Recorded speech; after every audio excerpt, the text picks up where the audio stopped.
When Apple announced to the world that the price tag on its iPhone XS Max would start at $1,100, my reaction went like this. Now, that's not because I'm inherently averse to four-figure smartphones. As I said in my latest Samsung review, the Galaxy Note 9 packs in enough capability to justify its price. But when Apple does it, it's different. Because, let's get right into it, this is the company that continues to ship these top-end phones with the very slowest charger you can find. You want a faster top-up? That'll be $50 for the charger, please. Oh, and don't forget the $19 cable, either, which is also the only way you can connect to a new MacBook without a dongle. This is the company that, more than any other, is responsible for the inconvenient omission of the headphone jack on phones. Until now, it's offered the convenience of an adapter in the box, so you can still use your own headphones. Well, no more. That'll be $9. And while everyone else is standardizing around USB-C for their charging ports, Apple stubbornly sticks with its own Lightning port. That means when I go on a trip, I can charge my Android phone, Bluetooth headphones, laptop, and gaming console, all using a single cable. When I toss in an iPhone, not so much. And so the question then becomes how, despite all of this, is Apple still a trillion-dollar company? Or maybe, more directly, why do people keep buying iPhones? You don't need to look any further than my own comment section to see the reflexive answer to that question, that the company's customers are sheep who will buy anything with an Apple logo on it. Obviously, that's garbage. The truth is tougher for some to swallow. This, right here, really is one of the best smartphones you can buy. And even as someone who prefers Android, I'm here to tell you, it's better in some ways than your Android phone. Take the screen. DisplayMate says the OLED panel in the iPhone XS Max has close to textbook perfect calibration and performance. But that's not really all that special. You can also get a nearly perfect display on the aforementioned Galaxy Note 9. Where Apple stands out is in how it builds that display into the phone. Almost everyone has a notch in their phones these days, but Apple is one of the only companies I've seen that doesn't also introduce an unsightly chin below the display. That's because Apple's design folds the OLED panel back on itself, giving more room for the display controller, which, no doubt, increases the cost of manufacture. Also driving up those costs is the reason the notch is there in the first place. An improved cluster of cameras and sensors for Face ID, which lets you unlock the phone just by looking at it. This is the first year Apple is replacing fingerprint sensors with Face ID across the whole lineup. While I kind of ranted about that when the news first broke, a week with the phone has gotten me used to it. Watching all my waiting messages unlock as the phone recognizes my face still feels like wizard magic. And while I still think fingerprint sensors are more convenient, Face ID is now fast and reliable enough that if you told me I had to use it exclusively, I could live with it.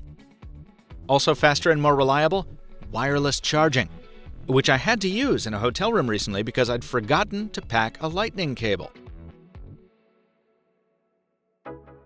The iPhone XS Max scores another win with iOS 12.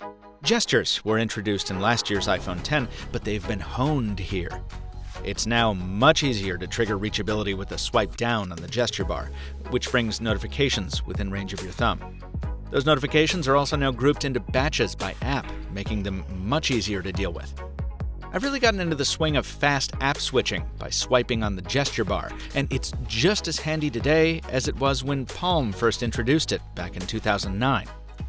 And while iOS's system-wide back gesture isn't new, it's especially handy on a phone as big as the Max. You just swipe from the left side to go back in basically any app. It's great. I'm also seeing what others have reported since iOS 12 dropped. Performance is very fast, in particular with respect to launching the camera, which we'll come to in a second. Battery life is also quite good. The XS Max usually got me to bed after a 14-hour day with about 20% remaining. In my kind of usage, which is heavy on streaming audio over Bluetooth, that endurance puts this iPhone behind Huawei and BlackBerry and slightly ahead of the Galaxy Note 9. I still have all my usual issues with iOS, the boring grid of apps, the lack of customizability, the confusing button assignments, and the strangely unbalanced-looking power screen. It's It's like they didn't finish it. And Siri continues to kind of wallow along as a sometimes helpful but usually not sidekick. But making up for all that is a catalog of higher quality apps that are almost always more fully featured to use than their Android counterparts. The exceptions tend to be Google apps like YouTube Studio, which stutter more on the iPhone. As I say, that's all familiar stuff, but the silicon driving the experience is brand new. Apple's new A12 processor is built on a 7nm process, which is technically very interesting, but we're tight on time, so I'm going to skip past it and just tell you that it powers everything from the Dialer app to the enhanced camera features. The former produces the very same crisp quality voice calls as the prior model, while the latter, well, take a look.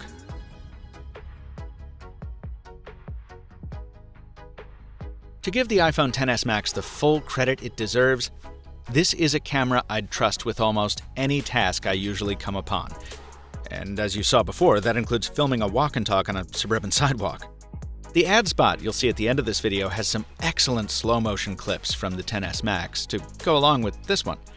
And if you need more features than the simple camera app offers, there are plenty of options in the App Store.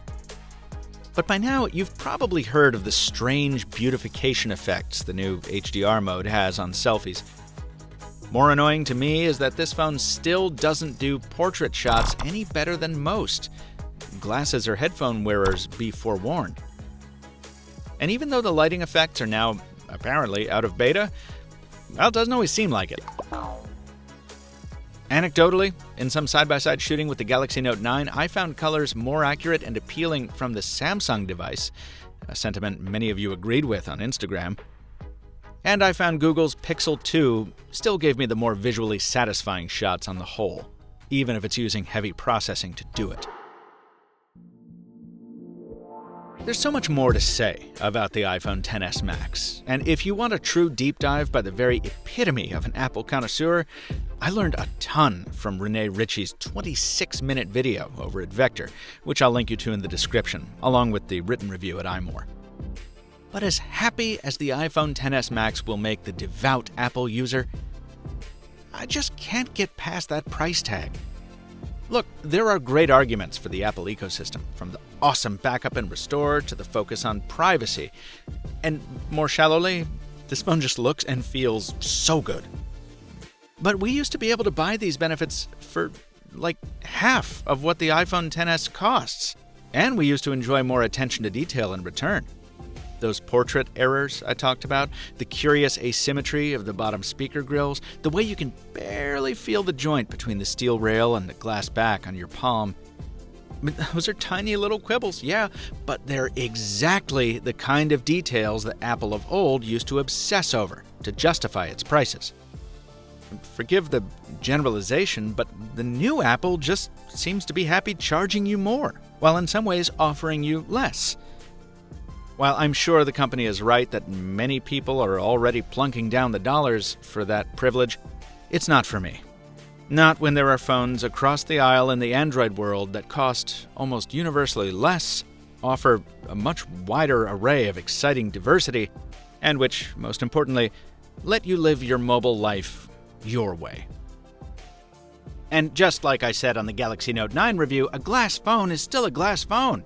So protect it with a special case from today's sponsor, Tech21, at a special price for MrMobile viewers. Tech21's Evo check cases come in fun new colors, and the pure soda trims even have built-in bubbles. Bubbles? Because soda? Get it? More importantly, Tech21 cases pack impact-absorbing materials called Flex Shock and Bullet Shield that are as tough as they sound. They're drop-tested 20 times to keep your phone protected from drops over 10 feet. And they don't interfere with wireless charging either. Get 15% off your Tech21 case for the iPhone XS or almost any phone at the link in the description below. And thanks to Tech21 for sponsoring this video. As always, folks, there was a lot to cover in this video, and I didn't get to cover nearly half of what I wanted to, so hit me up in the comments, or on these social channels, with questions I may not have gotten to in the video. And if you're a XS Max owner, I especially want to hear from you. Let me know how you feel about the biggest iPhone yet.